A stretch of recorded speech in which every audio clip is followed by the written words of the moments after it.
नमस्कार मित्रांनो, MVR academy या आपल्या यूट्यूब चॅनलवर तुम्हा सर्वांचे स्वागत आहे। पोलीस भरती सामान्य ज्ञान रट्टामार सिरीजचा हा आपला तिसरा भाग आहे। यानंतरचे भाग पण लवकरात लवकर येतील। आधीचे दोन भाग जर तुम्ही बघितला नसेल तर आधी ते बघून घ्या, नंतर हा भाग पहा। चला तर मग आजचे प्रश्न सुरू करूया। पहिला प्रश्न आहे, महाराष्ट्रात किती प्रशासकीय विभाग आहेत? महाराष्ट्रात किती प्रशासकीय विभाग आहेत? तर महाराष्ट्रात एकूण 6 प्रशासकीय विभाग आहेत। महाराष्ट्रात एकूण 6 प्रशासकीय विभाग आहेत। कोणते? पहिला प्रशासकीय विभाग कोकण प्रशासकीय विभाग, कोकण प्रशासकीय विभाग। दुसरा पुणे प्रशासकीय विभाग, पुणे प्रशासकीय विभाग। तिसरा नाशिक प्रशासकीय विभाग, नाशिक प्रशासकीय विभाग। नंतर नागपूर, नागपूर प्रशासकीय विभाग। पाचवा प्रशासकीय विभाग आहे अमरावती, अमरावती। आणि 6वा प्रशासकीय विभाग आहे छत्रपती संभाजीनगर प्रशासकीय विभाग, छत्रपती संभाजीनगर प्रशासकीय विभाग। ठीक आहे मित्रांनो, महाराष्ट्रातील प्रशासकीय विभाग एकूण 6, कोकण, नाशिक, पुणे, नागपूर, अमरावती, छत्रपती संभाजीनगर प्रशासकीय विभाग। पुढचा प्रश्न, महाराष्ट्रातील पेंच राष्ट्रीय उद्यान कोणत्या जिल्ह्यात आहे? पेंच राष्ट्रीय उद्यान नागपूर या जिल्ह्यात आहे। पेंच राष्ट्रीय उद्यान कुठे आहे? नागपूर या जिल्ह्यात आहे। मित्रांनो, महाराष्ट्रात एकूण 6 राष्ट्रीय उद्यान आहेत। किती? एकूण 6 राष्ट्रीय उद्यान आहेत। ताडोबा, गुगामल, ताडोबा, गुगामल, नवेगाव बांध, नवेगाव बांध राष्ट्रीय उद्यान। नंतर चांदोली राष्ट्रीय उद्यान, चांदोली। आणि संजय गांधी, संजय गांधी राष्ट्रीय उद्यान। ठीक आहे, महाराष्ट्रातील 6 राष्ट्रीय उद्यान, पेंच राष्ट्रीय उद्यान, ताडोबा, गुगामल, नवेगाव बांध, चांदोली आणि संजय गांधी राष्ट्रीय उद्यान। ठीक आहे मित्रांनो, महाराष्ट्रातील पहिले राष्ट्रीय उद्यान म्हटलं तर ताडोबा राष्ट्रीय उद्यान आहे, जे चंद्रपूर या जिल्ह्यात आहे। चंद्रपूर जिल्हा, ताडोबा राष्ट्रीय उद्यान। सर्वात मोठे राष्ट्रीय उद्यान आहे गुगामल राष्ट्रीय उद्यान, सर्वात मोठे राष्ट्रीय उद्यान आहे गुगामल राष्ट्रीय उद्यान, अमरावती या जिल्ह्यात, अमरावती। आणि क्षेत्रफळाच्या दृष्टीने सर्वात लहान राष्ट्रीय उद्यान जर विचारलं तर संजय गांधी राष्ट्रीय उद्यान। ठीक आहे मित्रांनो, पुढचा प्रश्न, ग्रामगीता हा काव्यग्रंथ कोणी रचला आहे? ग्रामगीता हा काव्यग्रंथ तुकडोजी महाराज यांनी रचला आहे, तुकडोजी महाराज।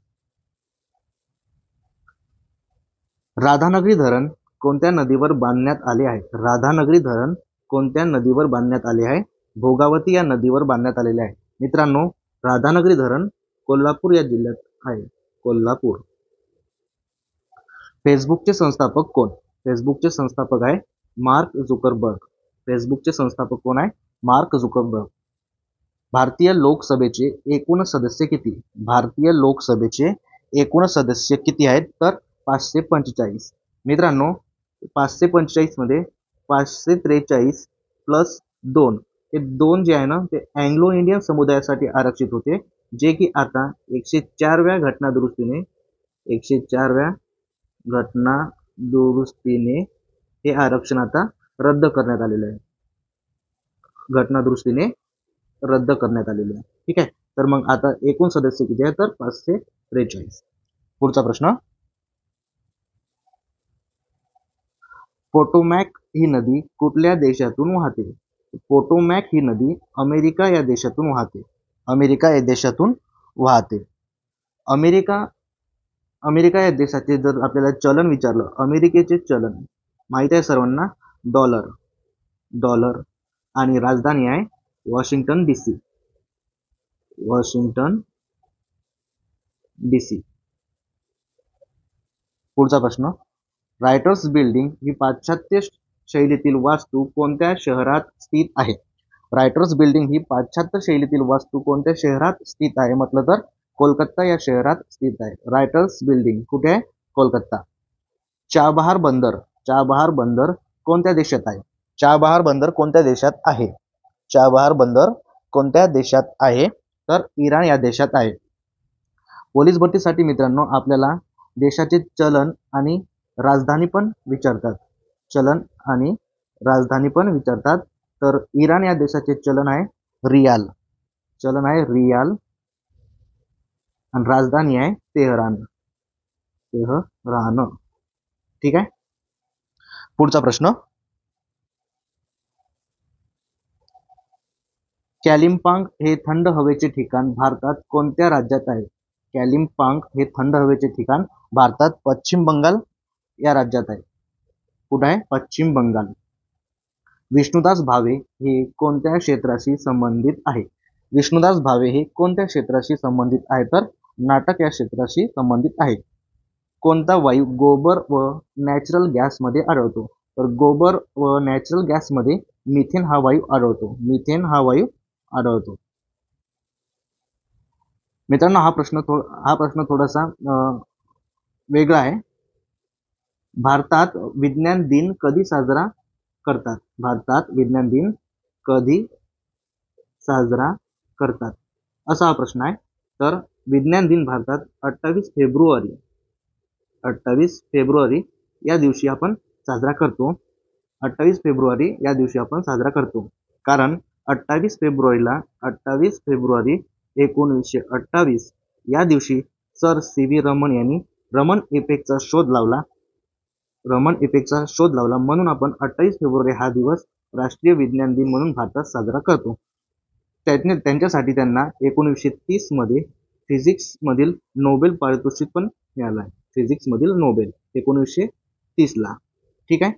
पुढचा प्रश्न, कोणत्या प्रक्रियेमध्ये प्रकाशीय ऊर्जेचे रूपांतर रासायनिक ऊर्जेमध्ये होते? कोणत्या प्रक्रियेमध्ये प्रकाशीय ऊर्जेचे रूपांतर रासायनिक ऊर्जेमध्ये होते? तर प्रकाश संश्लेषण प्रक्रियेमध्ये. पुढचा प्रश्न, धाराशिव जिल्ह्यातील तेर हे ठिकाण कोणत्या संताशी संबंधित आहे? तर धाराशिव मधील तेर हे ठिकाण जे आहे संत गोरोबा काका या संताशी संबंधित आहे. ठीक आहे. पुढचा प्रश्न, जैन मुनी शांतीसागर यांची समाधी कुठे आहे? जैन मुनी शांतीसागर यांची समाधी आहे कुंथलगिरी, धाराशिव येथे.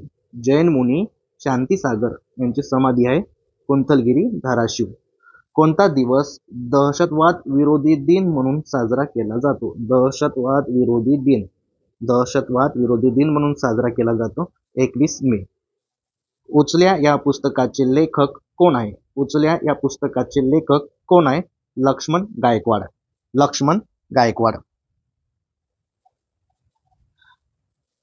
पुढचा प्रश्न, घटनेतील कोणत्या कलमानुसार आर्थिक आणीबाणी लागू करता येते? आर्थिक आणीबाणी लागू करता येते कलम 360 नुसार. कलम 360 नुसार. मित्रांनो, घटनेमध्ये 3 प्रकारच्या आणीबाणी दिलेली आहे. 3 प्रकारच्या आणीबाणी. राज्य आणीबाणी, यालाच आपण राष्ट्रपती राजवट म्हणतो. राष्ट्रपती राजवट पण म्हणतात. राष्ट्रीय आणीबाणी आणि आर्थिक आणीबाणी. आर्थिक आणीबाणी कलम 360 नुसार लागू करतात. राष्ट्रीय आणीबाणी कलम 352. राष्ट्रपती राजवट म्हणजेच राज्य आणीबाणी कलम 356. ठीक आहे. पुढचा प्रश्न, 1802 मध्ये कोणत्या पेशव्याने इंग्रजांशी तैनाती फौजेचा करार केला? इंग्रजांशी तैनाती फौजेचा करार 1802 मध्ये दुसरा बाजीराव पेशवा. विधवा पुनर्विवाहाला मान्यता देणारा कायदा कोणी केला? विधवा पुनर्विवाहाला मान्यता देणारा कायदा लॉर्ड डलहौसी यांनी केला. Lord Dalhousie. मंगल पांडे यांनी कोणत्या छावणीतील इंग्रज अधिकाऱ्यावर गोळी झाडली? मंगल पांडे यांनी कोणत्या छावणीतील इंग्रज अधिकाऱ्यावर गोळी झाडली? बराकपूर छावणीतील इंग्रज अधिकाऱ्यावर गोळी झाडली. राष्ट्रीय सभेचे पहिले अधिवेशन कोठे भरले? ठीक आहे. पहिले अधिवेशन मुंबईला 1885 ला भरले होते. त्याचे अध्यक्ष होते रमेशचंद्र बॅनर्जी. ग्रँड कॅनियन ही घळई कोणत्या देशात स्थित आहे? ग्रँड कॅनियन ही घळई कोणत्या देशात आहे? अमेरिका या देशात आहे. उरुग्वे या देशाची राजधानी कोणती? उरुग्वे या देशाची राजधानी विचारलं आपल्याला मॉन्टेव्हिदेओ ही राजधानी आहे. तर चलन चलन पण माहित पाहिजे. तर Uruguay peso. Uruguay peso. Peso हे उरुग्वे या देशाची चलन आहे आणि मॉन्टेव्हिदेओ राजधानी. ठीक आहे मित्रांनो, आज आपण थांबू इथंच. भेटूया पुढच्या लेक्चरमध्ये. लेक्चर आवडला असेल तर लाईक करा, शेअर करा, कमेंट करा आणि चॅनलला सबस्क्राईब करा. धन्यवाद मित्रांनो.